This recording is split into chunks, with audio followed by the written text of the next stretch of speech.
Thanks very much for including me in this show. It's exciting to be part of a group of figurative artists and to get to show in such a beautiful space. My background is basically, from my education, I've done a hunt for rebuilding traditional drawing and painting practices. When I was a student, I really desperately wanted to learn how to draw and had trouble finding a spot for it. And that kind of set me off on a hunt over a number of different states and many different artists, trying to tap into this sort of great tradition. The elements of, I do like, elements of from the natural world of whether the pine needles and twigs. But this one, I think this one is entitled Chaos Theory. But it was the idea that in the chaos of the pieces, there's an order and there's a pattern, and you can't really put your finger on it, but it seems it's there, and so they were also just based on loose sketches. I want to say first, before I start here, this is incredibly humbling and moving just being here right now and looking at all this wonderful work. This is the first time I've been exposed to a lot of your artwork here, and I'm just blown away.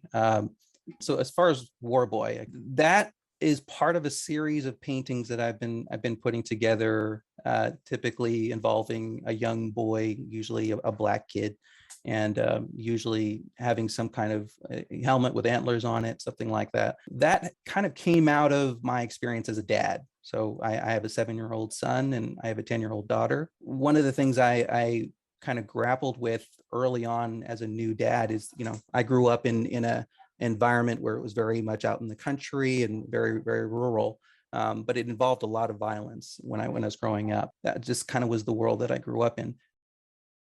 It really is wonderful to be here, both as part of the show and here on this Zoom meeting.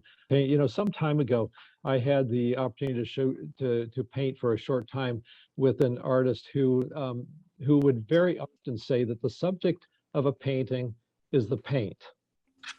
And then just recently, I heard a Japanese ceramicist say of his work, "I want to feel the cosmos."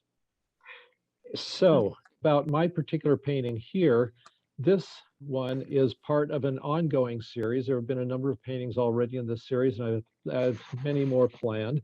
The title of this series is Somewhere Between Heaven and Earth. And with this series, I have to say that my heart is both in the paint and the cosmos.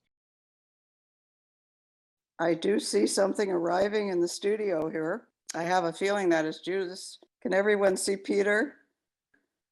He's opening a box. Oh my God. He opened it up. Can you see this? Peter is having a dance with your model here. It looks like it's still alive in one piece. It looks like it made it.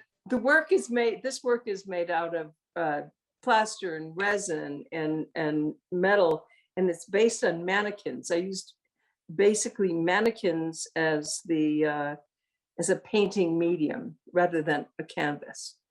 And then it has, of course, the canvas painting. So thank you very much for the opportunity to exhibit my work and to be part of this great group of artists. So the spark of my idea for this body of work has to do with what I think that we are evolving as a species or humankind. So I wanted to focus on the female figure, and I wanted to show the female figure in a very positive light. So that's kind of my focus as an artist. And I purposely am choosing just one person for each one of these paintings. And I'm using that one person and doing a very similar thing, just moving from one, transition to another. So these lines that you're drawing, these markings and such. Can you speak a little bit about that?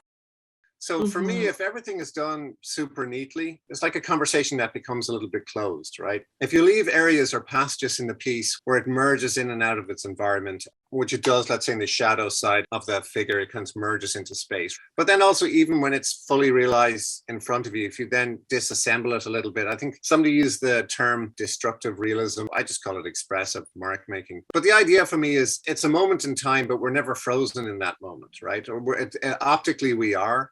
But we don't live our lives just in one beat. And so when I do that kind of push and pull with those marks through the figure and with line, it's that idea of that we kind of merge in and out of the space we're in, we merge in and out of the lives we have, the cultures that we inhabit, and just time itself.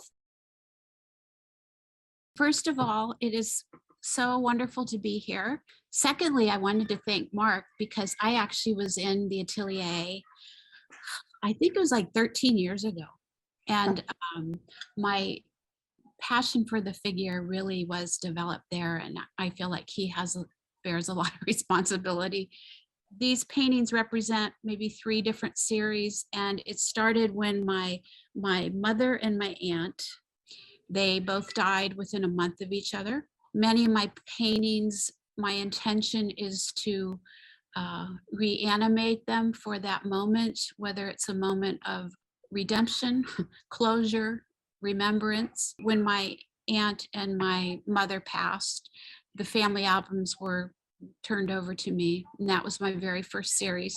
There's a painting, I think, in the foyer, and that actually is my aunt